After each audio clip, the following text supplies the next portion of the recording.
You're listening to the Fed and Fearless podcast. On today's episode, I'm chatting with Emily Hawkins about how to become a better leader to lead your team well in your business. So stay tuned. Welcome to the Fed and Fearless podcast.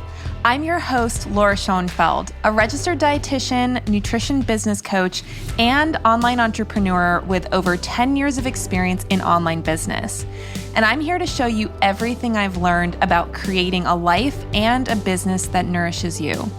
On this podcast, we'll talk about the lifestyle habits, practical strategies, mindset shifts, and leaps of faith required to build a healthy body, a powerful mind, a strong spirit, and a successful business.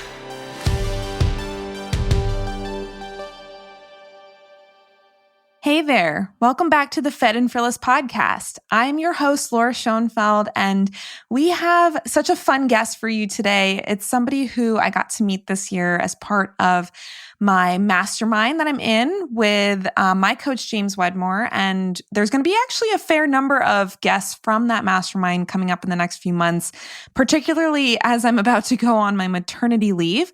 When this episode comes out, I literally have like one more month left before my mat leave, which is kind of crazy, but we have lots of amazing guests lined up. And like I said, lots of them are from the mastermind that I'm in, and they're bringing some amazing things to share with you about entrepreneurship and how to grow your business and your life in a way that is successful and also nourishes you. So Emily is an expert in leadership, job searches, career changes, lots of different areas. And today's conversation specifically centered around becoming a better leader. Emily empowers the unemployed, unfulfilled, and unrecognized to find what they love in their life and put it into their work. Her online courses and individual career coaching will help identify the barriers that are preventing you from knowing and achieving your purpose. With over 15 years in corporate America working with budgets, processes, and people, Emily can help you streamline your time, team, and career aspirations to land a new role, a promotion, or a completely new venture. Armed with a Georgia Tech MBA and a Robbins-Madanes, that's the Tony Robbins, life coaching certification, Emily has been uncovering the potential in people for years. As a career coach and a corporate leader, she has seen the most common mistakes people make over and over. Many of those mistakes she learned through her own failures. And yet Emily was able to end that vicious cycle when she took charge of her own life. So in today's conversation, we're talking about becoming a better leader in your business so that you can not only attract the right team members to your business, but also so that you can lead them well and help grow a team that can really function at a high level and take you out of the role of day-to-day operations. This is something that I've been working on a ton in my business, particularly leading up to my maternity leave. And I've had a lot of great conversations with Emily about it because it's an area of her expertise. So I was super excited for her to come on the show and share it with all of you. And I'm really excited for you guys to get to meet her and to get to hear more about becoming a better leader in your business. So without further ado, here is Emily Hawkins. All right, everybody. Well, I am so excited to have with us on the Fed and Fearless podcast today, Emily Hawkins. Welcome to the show, Emily. Hey, I am so excited to be here. This is so fun. Thank you for inviting me, Laura. Yeah. And as I mentioned in our introduction, Emily is a friend in the mastermind that I'm in that we just got to meet each other this year. And I feel like we've already connected so well in just a few months. So I'm super excited to have a new relationship. And today we're going to be talking about leadership and hiring for your business. So Emily, if you don't mind just sharing a quick overview of how did you even become a leadership expert for entrepreneurs and business owners? You know, what's your nutshell story of how you got here? Oh, wow. Okay. So I did everything wrong. I'm a kinesthetic learner. I'm the type of person that just screws up. And then I'm like, oh, okay, you don't do it that way. So anything poorly done in leadership, most likely I have done it. I think I've shared this with you before that one of my team members was at one point when I was in the corporate world running a t-shirt business from his cube. I had someone that got the cell phone number of the CEO and was texting them inappropriate things, trying to get promoted. you name it. And I've probably either managed it or made that mistake myself. I was a micromanager at one point. I would never do that now, but I can tell you all the wrong things. And then in 2015, I had my second child. When I went on maternity leave, I hired two people very quickly. And that is a horrible idea. Do not hire quickly. And I just thought, I mean, they seem like nice people. Nice people does not equal like productivity, by the way. So I left for 8 weeks because I was terrified of taking 12 because my whole business would fall apart or something. I don't know, back to crazy psycho that I was. And there was somebody filling in for me that wanted to be everybody's friend. And so in those 8 weeks that I was gone, the new people that I hired got used to coming in late, leaving early, taking 2-hour lunches, not really doing a lot. And I got back and everybody that was in the periphery was like, oh my God, we're so glad you're back. And I was so upset with how the team was working. And when I'm scared, I go into ultra control mode. And so I just micromanaged these people. And I would send, instead of having a conversation, like looking someone in the eye and saying, these are things we could work on, or how do you think your performance is doing? I would send these scathing emails. I mean, it was just like, thinking back, I'm like, it was so horrible. I did everything wrong. And shockingly, that team fell apart and one person resigned. I put two people on the team on performance improvement plans. They ended up exiting. And then the only person that was working on the team got fed up that I really wasn't handling things. And so she left the company. So that was within 6 months of me coming back. My team had just fallen completely apart. And the work still needed to get done. So I was sleeping 4 hours a day. Don't ever do that. It will make you crazy. And I decided to lock myself in my office at work and write down everything that I wanted in a team member, because what I had and what I had experienced was not at all what I wanted. So I started this document. I opened up a Word document and I started writing, they will never be late. They will never do blah, blah, blah. And then I was like, well, that's not effective, because I can easily talk about what I don't want them to do. It's actually much harder to talk about what I want them to do. And it's more specific and it will be more helpful in this exercise.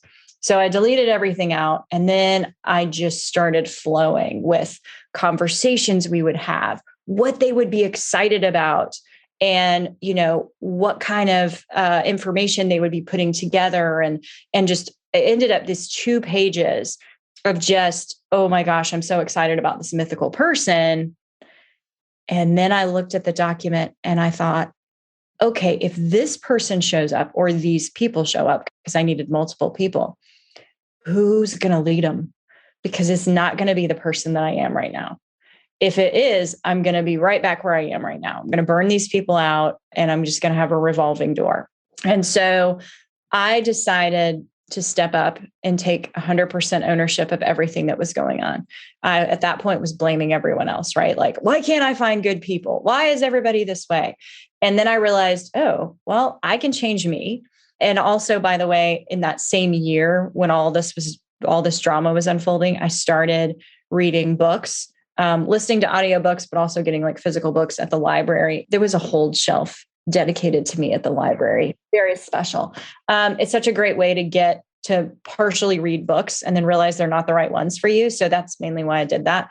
But I read 26 books that year to kind of figure out what it was that I could do. So then I took all these pieces and parts from all the things that I learned, little nuggets, because no book is the answer, right? But I think each book, even if it's a terribly written book, has a little nugget in it. It has something in it that you can take with you. So I had saved all those things. I had notes and everything. And I was like, I'm going to rebuild my team based on this information. So the first thing I did was hire, but I wrote my own job description this time. I didn't Google it, which is what I did before. Don't do that. And it was helpful having them know certain tasks. And rather than relying on the honesty and goodwill of people saying that they could do certain things, I gave them exercises. So go do these things. And when they came back working and doing the right things, it was like perfect. So asked better questions in the interview, just a lot of, yes, I want to like you. I want to like being with you. But here's the other mistake that I made before is I thought that I wanted to work with people like me, but I'm already on the team. I don't need another me. I need somebody that's very opposite of me so that all of our gaps are filled. And I ended up hiring, if you saw this team, it was just completely different people, different ages, different races, different thought processes. And it was awesome. And there were also the other thing I knew I couldn't do is I couldn't have a star. I had done that before. I thought that the greatest way to lead is to tell everybody how great. I had this woman on my team named Amy. Amy's so great. Amy is so amazing. Well, what does that really do? It tells everybody else on the team that they're not amazing and that Amy's the only amazing one. So don't do that. And so I was like, I can't have rock stars. There's none of that. Everybody's a rock star, but they're going to be told what's so great about them. So I created a couple of different things. One was an onboarding process. The company had an onboarding process, but I was like, no, these are my people. They're going to be the best damn people that are in this company. So I'm going to treat them like royalty. And when they walk in the door, we're going to have an onboarding session where every group in the company comes and speaks to them. I'm just creating my own thing. And I had existing people on the team that I said, we're all going to be a part of this onboarding. It's going to be day one for all of us. And after that session, when I found these people, by the way, 3 amazing human beings that joined the team, and we had that week of sessions, the existing people, the pre-existing people on the team, they were like, this is amazing. I had jerseys made for us. So we all had names on our backs, but I only had them made after we got to know each other. And they weren't their names. They were like what they were really great at. There was this guy that when he first started annoyed a lot of people because he asked so many questions. I love when you ask questions because it means you care. So I made a point to put on his jersey, the brave. And everybody's like, why is he what? And I was like, because he asks what he doesn't know. And I'm just telling you, if you do that, you're unstoppable. So I started really praising these things. I sent out an email every week, rock star moves of anything that they did that was amazing. Had a great phone call with this client, did this great thing, figured out this problem, untethered accounting issue, whatever it was, I figured out something. And all of a sudden, we became the most productive team in the company. And I would have one-on-ones every week. We would have a team meeting. And I sent out a weekly goals email. I still send that out to my team because it's just so powerful. And that team started telling other people about what I was doing. And they were like, go talk to Emily. She'll give you books to read. Because, you read that many books, you've got like thoughts in your head about, oh, I read this thing, you should read it. So I started helping other people in the company. And then I started to feel really guilty because that's not what I was getting paid to do. I was the director of planning and procurement. And all of a sudden I was becoming like a business coach for everyone. And my own team said, you should be a life coach. Like, this is what you do every day. You should be a life coach. And I was like, guys, I have an MBA. That's not a real job. And I said that so many times that it was like, if I have not learned anything in the past year, it is be open-minded and explore and be curious about things. And so I started looking into it because I thought, it would be nice to know a language, for what I apparently am already doing, just to have like a playbook to work from. And so I ended up looking into the Tony Robbins organization, Robbins-Madanes. He partnered with another life coach and created a program that I love. And you actually have to sit for a certification process, which I loved. I didn't want to just get something off the internet. I wanted to have to write a dissertation, which I had to do. You have to have a transformation of a client, which forces you to do things that you're really uncomfortable with at first. But it was beautiful because they made me charge immediately, like no more like jumping on the phone with a friend. This is at least charge. I was charging $50 to start just because it was like, you've got to have some what is it? The transaction, the commitments in the The transaction transformation is in the transaction. Exactly. So it's so true because people really valued it, even knowing I was charging hardly anything just to get that information in there. So that really spurred me on. And I ended up leaving the corporate world in 2017. I made $12,000 the first year because I didn't know anything about marketing. I didn't know anything about, I just wanted to meet with people and talk with them. But when I left, it was at a time when I got a very lucrative bonus. And my husband said, as soon as that sucker pays out, you put your notice in. And so I lived on that for a year. And I was so frugal. We did not have Netflix. We did not have like any fancy groceries. Like we had very little because it was like, what's worth my freedom here is what I told myself. And Netflix just wasn't it for me. So we got rid of a lot of things to really figure this out. And gosh, it's so crazy. That was, again, 2017. I've worked with 2,500 clients at this point. I created a course. Leadership was my original course, but then I realized a lot of people wanted to leave their corporate roles and then learn leadership. And so I created the prequel, Market Me, where I help people market their skills to land promotions and things like that, but just to get out of where they are. And then they move into leadership where they learn these leadership skills. And it's literally everything I just told you in terms of, understanding how to motivate your team, understanding how to communicate in their language, praise in their language, reprimand in their language. Each person is so different, and learning what works best is really key.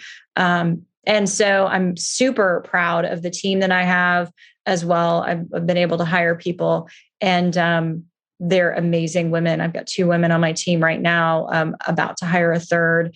And that was the most long-winded answer on that, but it was a walnut shell. Yes. Size story.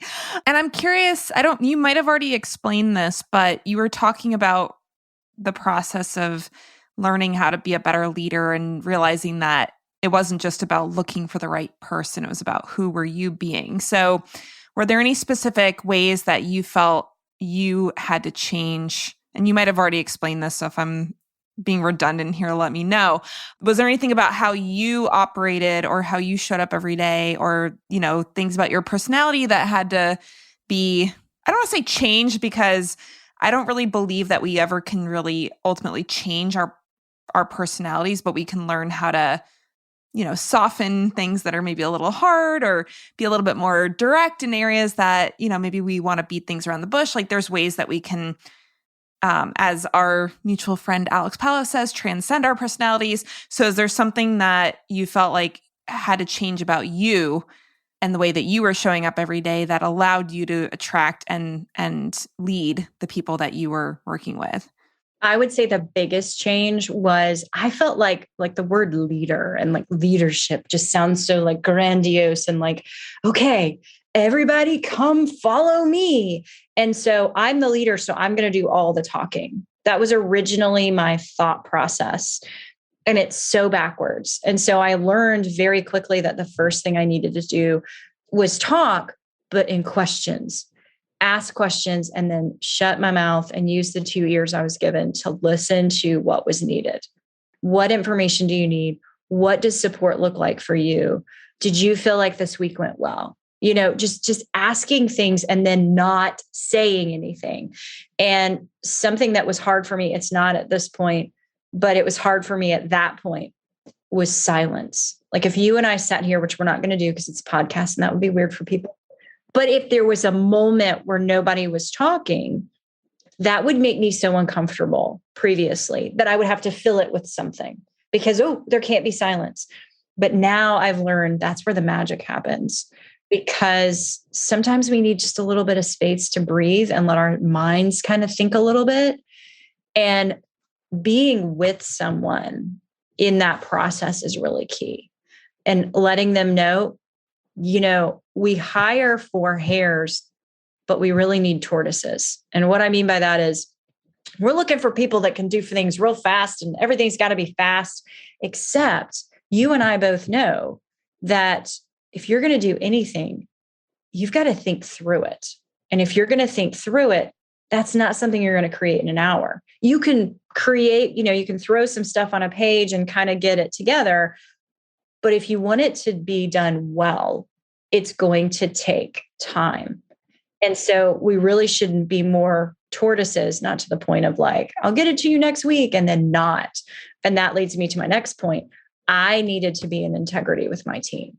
And this is something that, in our mastermind, they talked about. And I was just sitting there like, I did this in 2015. Like I realized this in 2015 and I've lived it ever since with my team, where if I say I'm going to get you something Wednesday by noon, it's going to be in your inbox probably Tuesday at 3. But I want to make sure that I'm living in integrity so that if we ever have to have these conversations, that I am talking the talk and walking the walk. So those were the two biggest things I did, was really listening and holding space for silence, and also in asking questions, and then also being in integrity with what I was saying and doing.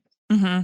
Now, I know, as you mentioned, you and I have had the integrity conversation kind of beat into our heads. I mean, even last year for us, we had a lot of conversations about integrity in our mastermind. And I think for a lot of people, they assume integrity has to do with morality.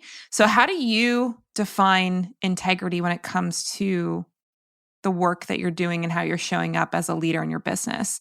So I think words are kind of empty, you can say a lot, but your actions speak so much louder than your words. When you have kids and you tell them not to eat candy while you're sitting there eating a candy bar, that's not being in integrity with your word. So if I say, hey, team, I need you here. In the corporate world, we had hours of coverage.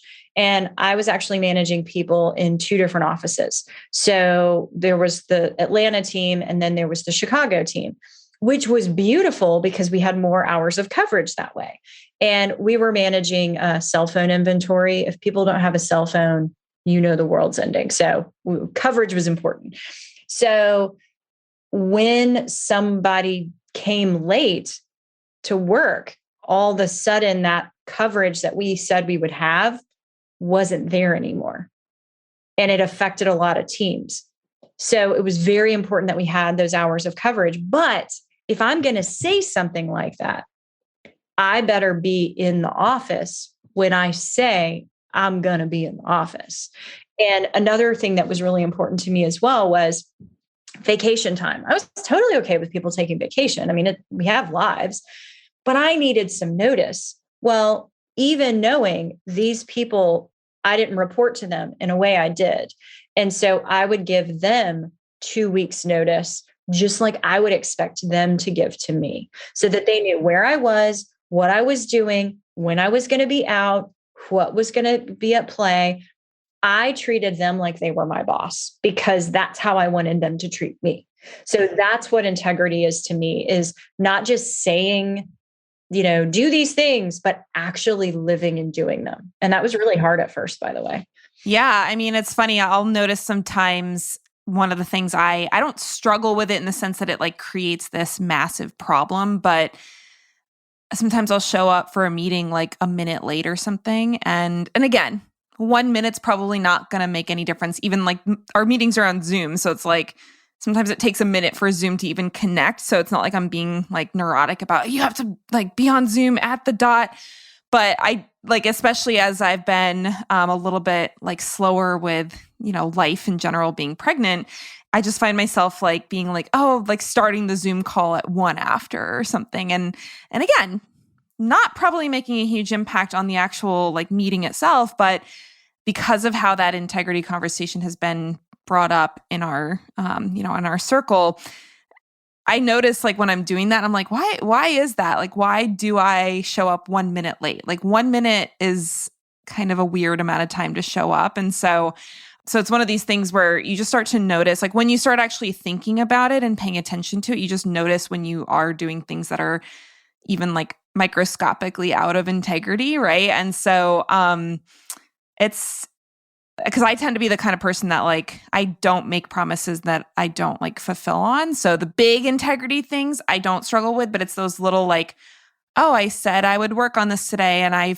forgot about it, or like I said, I would send them that email and I didn't write it down. So then I didn't remember I was supposed to send it, or, that kind of stuff. And it is something where we have to model it before we expect our people to do it. And I think as the owner of the business, we don't necessarily have someone that's like monitoring our, whether or not we're doing stuff that we say we're going to do. And, my team would probably never point anything out as far as like, hey, Laura, you said you were going to do this and you didn't. What's going on? Like, they're very, what's the word? Supportive. And I think they look at me as like, well, it's her business. So if something, if she doesn't do something, that's fine. So I don't want to operate like that, obviously. And I don't want to have any expectations put on my team members that I don't hold myself to. So like I said, usually with me, it's the little things that I'm like, that's probably not good that I started that meeting at,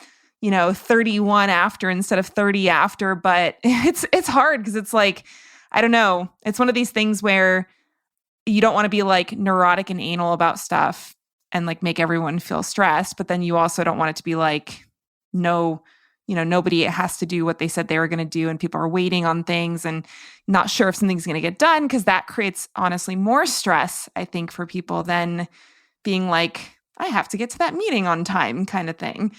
I agree with you. And I would say that all of that is a slippery slope. And if you find that it's slipping into 2 minutes, then like correct it. I also think an apology goes a long way, not to the point where you can keep doing, not that 1 minute's like terrible or anything, but let's say you were chronically 10 minutes late and every single time you came into the meeting and you said, sorry. Well, now sorry doesn't have any weight because you're using it as like some terrible Band-Aid that's not really working. Right. But if it randomly happens, sorry goes a long way with people. And I feel like sorry can be overused and then it loses its effectiveness. So use it sparingly, because then it actually has a lot more value. But, I've even found with my own children, I apologize to my children all the time because they don't know that there's no handbook for parenting. They think that somewhere there's this like mythical, like, I know what I'm doing.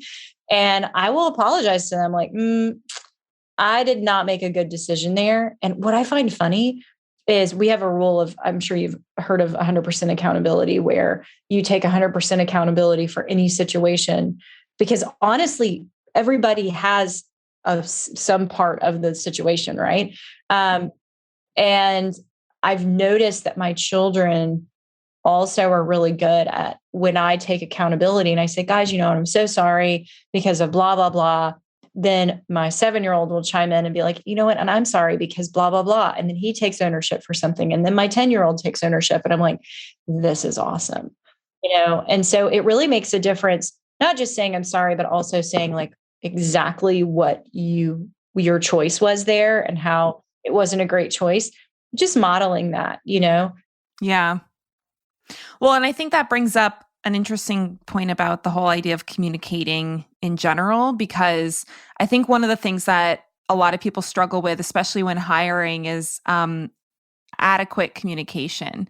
And a lot of times I think it's really easy to assume that somebody understands what you're saying, or assume that, oh, well, of course I would never do that. So why would anybody else do it? And even in like, you mentioned your children, it's funny, even in marriage, I feel like it comes into play because like the other day, my husband was setting up, I guess he's got like a surprise birthday dinner arrangement for me this week. And I asked him what time I needed to be ready to go to make sure we were there on time. And he's like, you could probably leave at like 6:30, be there on time. Okay. I was like, all right, I'm going to put in my calendar that we're leaving at 6:30. I will be ready at 6:30. And then he's like, well, I don't know, it might take a couple minutes to park. I was like, okay, so like, should we do 6:20? He's like, well, I don't know, maybe like between 6:20 and 6:30. I'm like, okay, well, I'm going to put it in my calendar that I need to be ready at 6:20. And if we leave a little bit after that, that's fine. But I don't want it to be a situation where like we're late because I thought we were leaving at 6:30 and you were like, oh, well, I wanted to leave at 6:25 or something like that, right? And so it's just funny because I think in a lot of relationships and even in business, we don't necessarily communicate exactly what we want. So in my husband's case, he was kind of communicating what he wanted, but he had some other stuff like that he was considering that he wasn't sharing with me.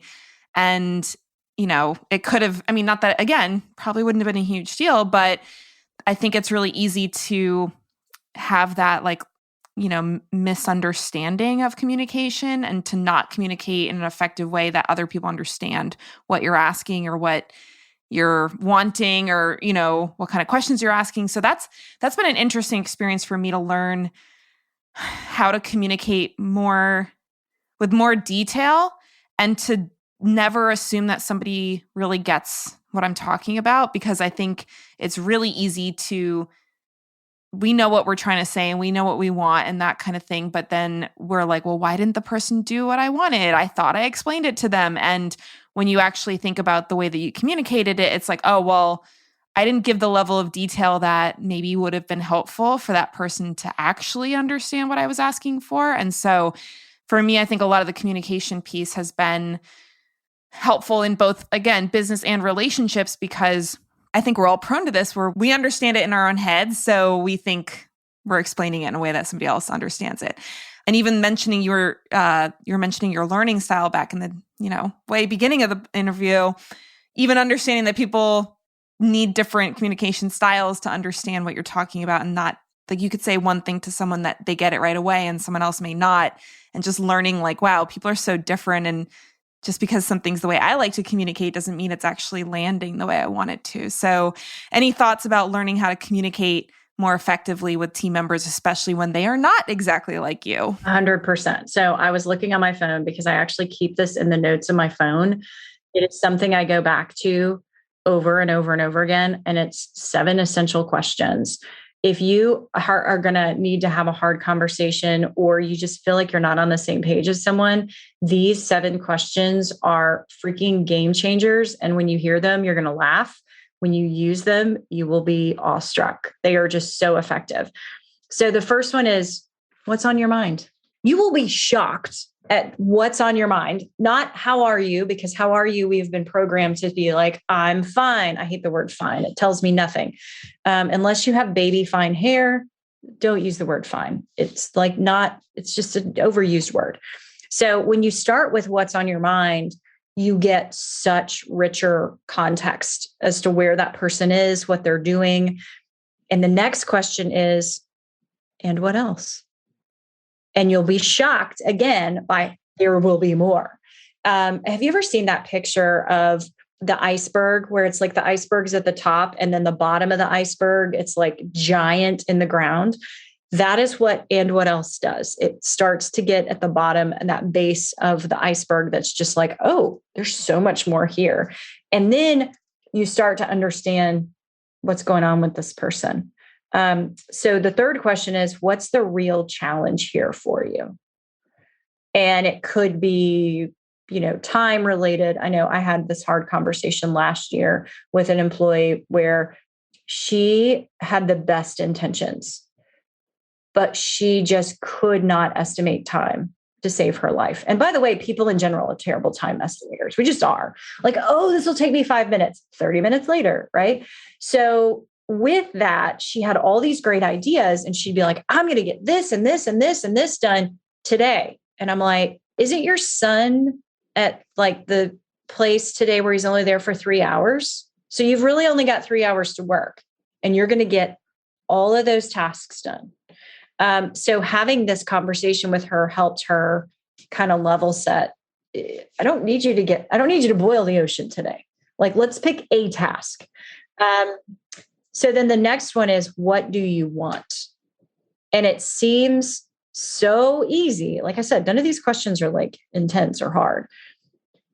Again, just like putting it out and sitting on it and letting them say, because there will be silence here, you will find so much richness and context. And what do you want can be, I just need a nap. I just need time. I need to get away. Or it can be just something a little more tangible, but you don't know unless you ask. And the next question, and this is the one that I think probably listeners would think would be the first one, but when you've said what's on your mind And what else? What's the real challenge for you? What do you want? Then you ask, how can I help? And then all of a sudden, because they've gotten clarity on their own thoughts, they actually know what help looks like, because we as a society suck at understanding what somebody else needs. Right now, you're pregnant. And I know as a pregnant woman, you are getting so much advice. Especially after my baby shower this past week. Oh my God. My heart goes out to you. It's well-meaning, but I highly doubt anybody is saying to you, what does support look like for you? How can I best support you? That would be the question to ask a pregnant woman, by the way. So much more helpful than, I saw this dress that I just think you would love, and I'm going to send it to you. Well, maybe you don't need that. That's just not helpful. So I just feel like, that question after understanding all the things is really key. And then this one was a game changer for the lady that I had the conversation with that had 3 hours and was trying to solve world hunger. This is question 6. If you're saying yes to this, what are you saying no to? And it was like, oh, well, I guess I can't do this. And I guess I shouldn't be doing this. And then this afternoon, I was going to do this, but I can say no to that so I can actually get this done. And after we had this conversation, it just changed the game. But there's one more question, and it's going to seem weird. I felt like when I found out about these questions, and I wish I knew who it was because I listened to a podcast. These are not mine, but I love them. Was what was the most useful or most valuable thing for you here? I thought that was patronizing when I heard it. I was like, that's like, what did we learn here, Laura? It's what it felt like to me, except the first time I used it and I said it, what I realized that question does is it helps the person have closure, summarize what they learned. And when you repeat what was discussed in a conversation, it sticks with you better. And also you're ending on a positive note. So even if there's some sort of hard conversation that needs to happen there, what was the most valuable thing we did here? And to me, I'm always looking for feedback, aren't we all? And so it's nice to have that closure to know that was the most helpful thing. Yeah. Well, and that last question is one that I very often ask at the end of either one-on-one coaching sessions, or even I've gotten in the habit of asking it at the end of even group calls, to just be like, write in the chat, what was the most valuable thing? And it's funny because it's like, when we're learning how to sell stuff, we learn it as a strategy for make them realize how valuable it was. But I mean, when you're doing it in a paid program or in a service or even in a team situation, it is that opportunity for them to kind of decide for themselves, what did they get out of that conversation, or what are they going to implement? And you never know what they're going to say. And I something that else came to mind is this concept of eliciting somebody's values. So you might think that something is helpful because of XYZ, but then they're like, well, this was ABC was the most valuable thing for me. And then you're like, oh, well, that's weird. I didn't realize that would be so valuable. It's funny because that actually just reminded me of, so our mastermind friend, Vanessa, who runs the sex therapy business, she gave us access to this connection challenge for your spouses. And one of the questions they asked was something along the lines of what was something I did for you this week that made you feel loved, which I love that question. And I asked my husband, and he said that I took the garbage out. And I was like, that's what made you feel loved, is me taking the garbage out? And he's like, yeah, because he was recovering from surgery at the time and he wasn't really able to do that kind of stuff. And that's usually his job. So it was yeah, that made me feel really loved because I know that wasn't, because I'm pregnant also. So he's like, I know that you're not feeling great. And for you to do something that's a manual labor type of job, because I can't, I felt like you were really sacrificing for me or whatever. And I was like, well, that's not what I would have expected, but that's cool. So the reason I bring that up is because, asking what was valuable for you like you may be totally shocked to hear what was valuable, and it's different for everybody. So, and again, when I'm asking it in that group setting, people say different things, and it's like, okay, great. So the stuff that we presented was valuable as a whole, but certain people took different things out of it.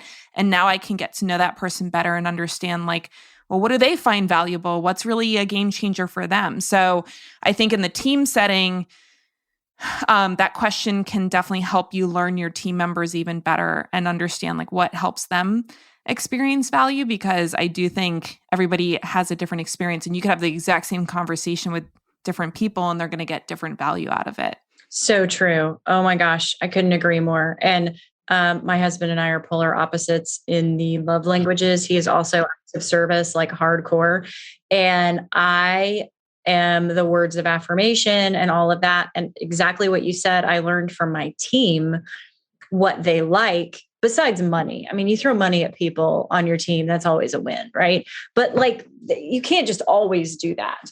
And so learning that, sometimes a note is really nice, or some flowers or something else. I know my integrator just had a baby, and I had COVID last year, along with like, I don't know how many other people in the world had COVID last year. She brought me soup and she brought my family dinner, which I just thought was like the kindest thing. And it stuck with me. And so when she said she was, going to have her baby, I was like, I am making her dinner. And I made her one of my most favorite dinners. And she sent me the nicest note. She was like, I can't believe that during a really busy time in your business that you took the time to make me dinner and my family dinner. And it just meant so much. And it was like, I could tell acts of service go a long way with her.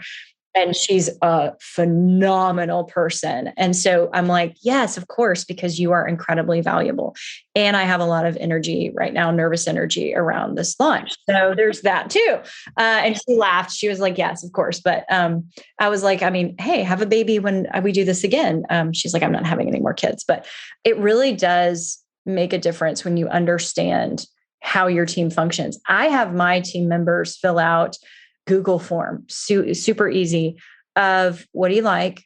What do you hate? If you had $20, how would you spend it? If you had $1 million, how would you spend it? It's amazing what they say. What's your favorite restaurant? What's your favorite local restaurant? Because they all live in different areas. Just because I'm like, I want ideas. And when I was in the corporate world, I figured this out. And especially for my team, the satellite office that we had, it was so fun to just randomly send. One guy was a movie buff, like he loved movies, and he had worked on this project with me, and it was awesome. He'd done awesome work. And so I emailed him movie passes to his local movie theater. And he was like, how did you know that I love that movie theater? And I was like, well, you told me when I hired you. And he's like, you remembered? I was like, dude, I have that on file. Like, I use that. I had their favorite candies. It's just amazing how these little small things, taking out the trash, can make such a big difference in people feeling seen and cared for. And that is really part and parcel of leadership. It's not so much what you say, it's back to those actions. Yeah.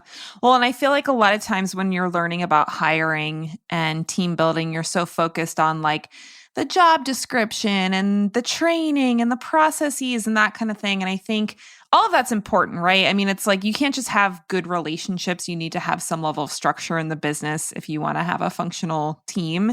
And people need structure, right? Like they don't want to just like come in. Well, some people might, but a good team member doesn't want to just like come hang out and chit chat. They want to like actually do good work and be productive and stuff. So I feel like a lot of the team trainings out there tend to be very much around the more like ticky-tacky processes kind of thing. And I do think even with my own team, some of this stuff for sure has come into play a lot more, especially as I've been trying to get out of the integrator role myself, essentially. Like, when you're a solopreneur or somebody who just has like a VA or something, you're doing everything. That's like, even, you can hand off the smaller stuff, but you end up being like, I'm the one doing the big stuff.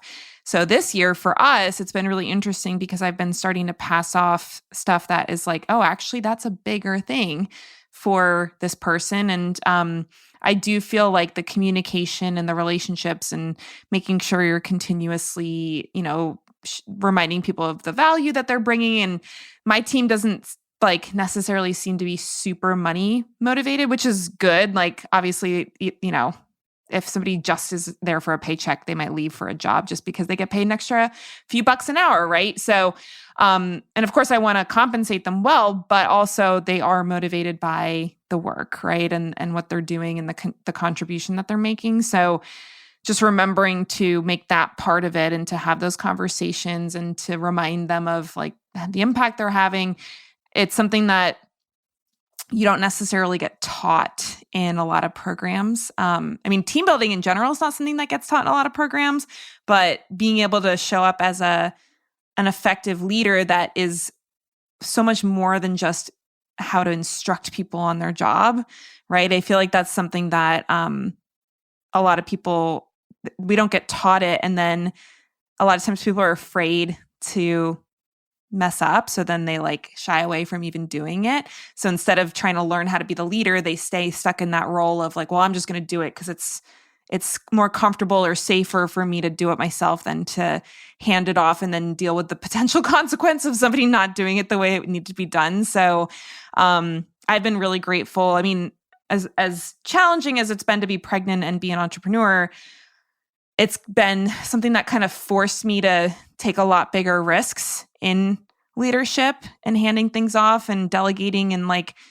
letting somebody be the one that makes the decisions. Because that's been something I've been doing for my own business for years. And to get to that place where it's like, okay, now I want you to make the decision and not ask for my approval and not ask for me to like look over stuff. It's been a really interesting experience, but my team's definitely done a great job of stepping up to it. And even yesterday we had our team meeting and we were talking about planning for my maternity leave. And I was like, we need to start acting like I'm already on maternity leave now. And then when I'm on, the assumption should be for maternity leave that let's pretend like I'm in a coma and I can't answer anything. So that way, if it's an emergency, of course, I'm not going to just ignore you guys, but I want it to be that we're setting it up for like, imagine that Laura literally couldn't do anything. What would we do? Kind of thing. So it's been really interesting preparing for that, which obviously is a necessity for the maternity leave. But what I'm excited about is the potential for post-maternity leave for that to be, now that's the new normal. And now I don't have to actually be consulted on everything or like, the main check-in point for everybody's questions and that kind of thing. So as, slightly nerve-wracking as it is to be preparing for that, I can see how once that's in place, that when I'm back and working in my normal, whatever my new normal is, the business will actually function even better because we've set those systems up and those relationships up so that I'm no longer like got my finger in every single little thing that everybody's doing. That is such a blessing. I know Nicole Culver in our group talks about her kids being her blessing because it's changed how she manages her time. And I was like, oh, 100%. You've already witnessed it and your baby girl isn't even here yet. So, like it's amazing how when my kids get on the school bus until they come home, it is go time. It is not like play on your phone. It's not at all. That's not at all what you were saying, but it helps you realize, to your point, I'm doing a lot of these tasks that somebody else can be doing that they would gladly do it. They are so ready for that new challenge. Give them that thing so that I can use my time more effectively, generating better ideas, creating new things that will end up making the business more money and keep us nimble, but it took me having kids to get that too. So. Yeah. Well, it's funny because Jen, my integrator, is working. She's pretty much done, but we had to make some adjustments to an evergreen funnel that we've been working on that I know you and I have talked about a lot. And it was funny because she asked me a question about it yesterday. And I was like, I literally don't even know what you're asking. Like, because she was asking, well, I think I have to do this to make it work. And is this what you're looking for? I was like, I actually don't even know what that is. So it was like a really funny experience to be like, you actually know more about how this works than I do. And so we had a just one-on-one meeting today to go over some stuff that we're working on. And she showed me what she was talking about. And I was like, oh, okay. And now I understand, like, here's how we should probably do it. But it was just like really funny to be like, wow, this is like literally getting to a place where I'm no longer the one that knows everything that's going on in the business. And it's such a bizarre place to be. And it's good. I'm not complaining about it, but I'm just like, this is so interesting because since I got pregnant, Jen and I have been talking a lot about like getting her into the place where she knows everything that's going on in the business. And that's been a really challenging thing for us to do, partially just because I'm terrible at telling people what I'm doing. I'm just like, I just go off and do stuff and I'm like, whatever, I'm going to just do it and it doesn't matter. And so learning how to slow down and communicate what I'm doing to her has been like very difficult for me. But it is funny because I'm starting to notice the transition of like now Jen actually knows more about what's going on than I do. And it's cool. And it's also like a very strange experience to have as someone who used to be, the only person doing everything in their business. Right. But what's so great, and you're witnessing it, is that the world didn't end because you didn't know how to do the task. That's so hard at first because you're like, but I'm the only one. And I love what you said too about everybody else doesn't know what you're doing. So when I was in the corporate world, like I said, everything I've done has been built on like a mistake. So I hired one person and they would follow me around like a puppy dog. I can't handle that. Do not follow me around. I have 25 people reporting to me. Do not follow me around. But I didn't want to scare him away because I knew he was really good at what he did.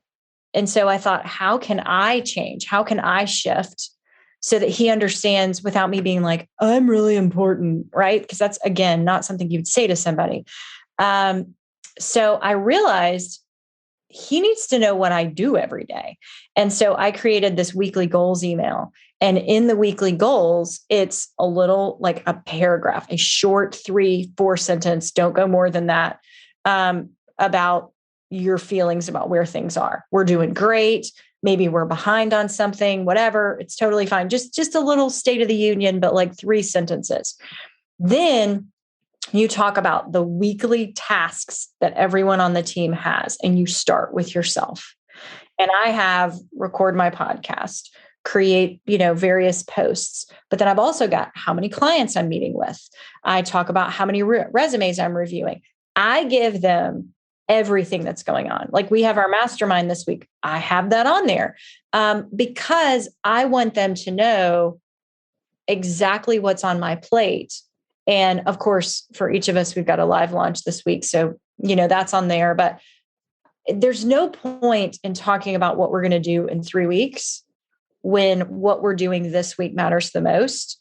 But if they know what I'm working on, and then I know what they're working on, then we're all on the same page. Plus, it's searchable. We can go back and look at it and say, from this week to this week, these were the activities that we did, and this is how effective it was. It's not a super long email. Over the years, I've made it long. I made it short. Short works so much better. It's for readability. But to your point, not everybody knows where my head is.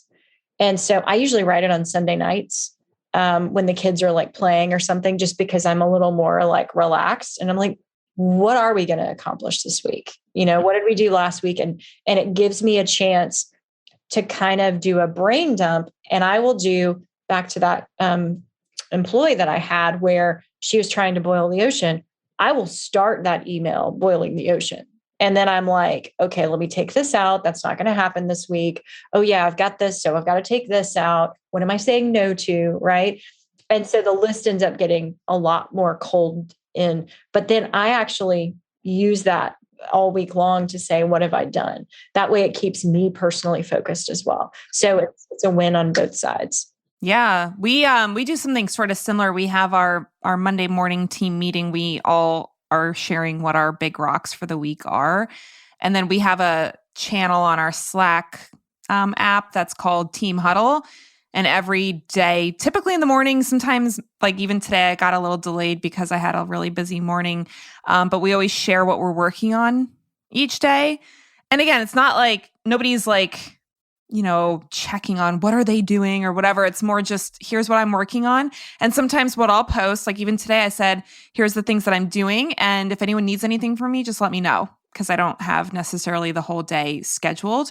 And so it's something that again, I think it's good to get in the habit of seeing what other people are working on. And it's not to be like, breathing down someone's neck, like, what are you working on? What are you working on? It's just kind of an opportunity for us to all jump in and share, here's what I'm working on today.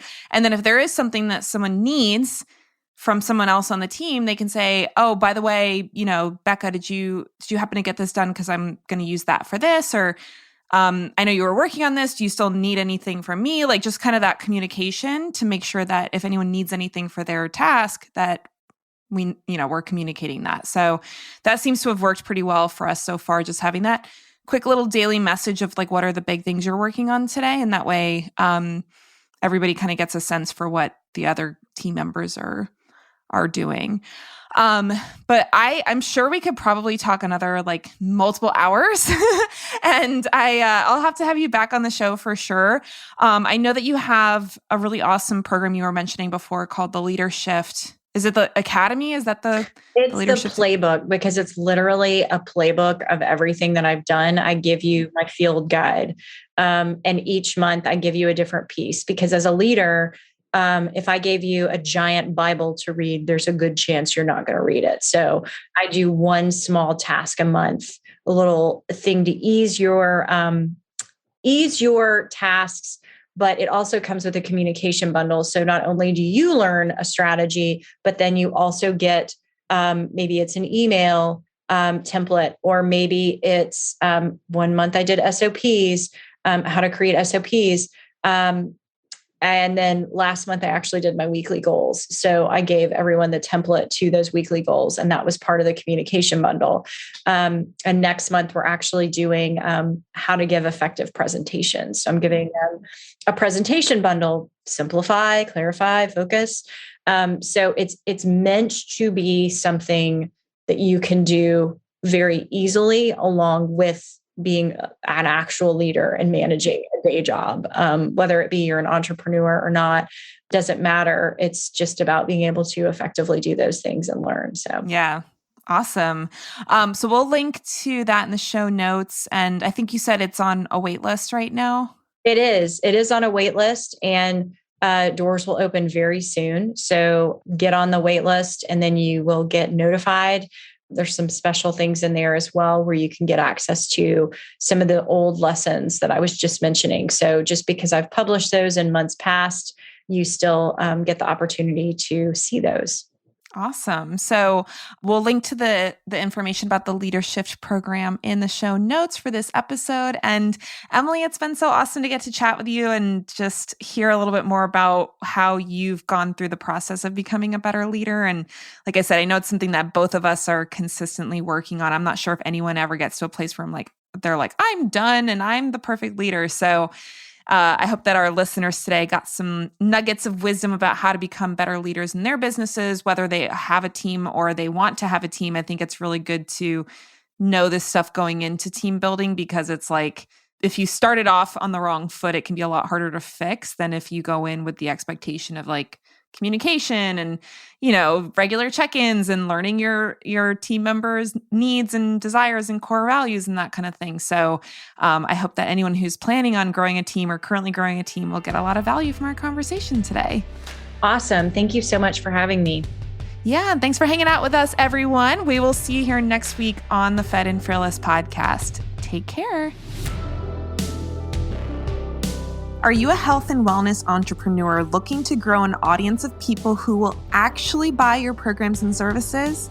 Then keep listening, because I have a special limited time opportunity for you to get coaching from both me and my top level business coach on how to attract 100 of the right prospects for your health coaching and consulting business.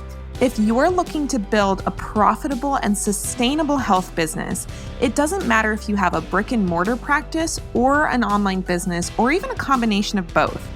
The fact of the matter is, all successful health and nutrition entrepreneurs know that in order to have demand and desire for their paid offers, their free content has to create that demand and desire.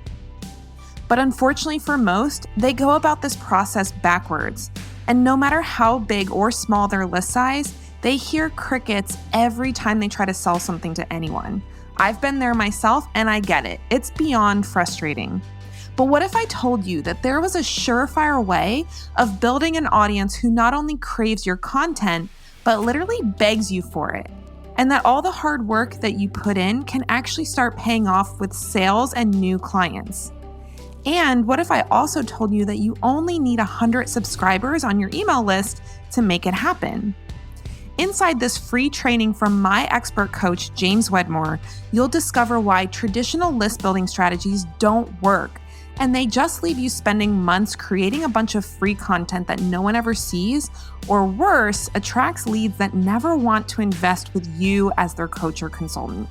When you complete this free training, you'll start building a list that's literally going to be banging down your door to buy health coaching and consulting services from you. Now, I've been working with James since 2018, starting with his incredible online program, Business by Design, and now as a part of his Performance Mastermind. And there's no one in the world of online business who I trust more to provide simple and effective, action-oriented content to learn how to become a digital CEO and grow a successful online business. I absolutely love every piece of training that he puts out, and his free course on getting your first 100 leads is one of the best ones he's ever done. And he's giving it away for free. Not only that, but as an extra special bonus, I'm running a live coaching and support call on Tuesday, May 17th, where we'll go over the content from his training together, and I'll help you apply it to your health and nutrition business specifically, because that's my area of expertise. Between James's incredible teaching and my 9+ years of experience running and growing online health businesses, we'll help you get those 100 high-quality leads faster and easier than ever before. To join us for this limited time free training and coaching experience, go to lauraschoenfeld.com/100 leads. That's 100 LEADS, and register now to grab your spot. And you don't have to just take my word for it. Listen to what James himself has to say about this one-of-a-kind free training for online entrepreneurs and digital CEOs. Hi, I'm James Wedmore, host of the Mind Your Business podcast, and I've built an 8-figure-a-year company selling digital products around my knowledge and expertise. In fact, this is what I've been doing in multiple niches for the past 15 years. And if you've ever wanted to do the same, or maybe you're trying, but you can't seem to get any traction, here's how I can help. As you can guess, you need an audience if you want to sell your stuff, right? But what if I told you that you don't need a big audience? You don't need millions of followers to get started.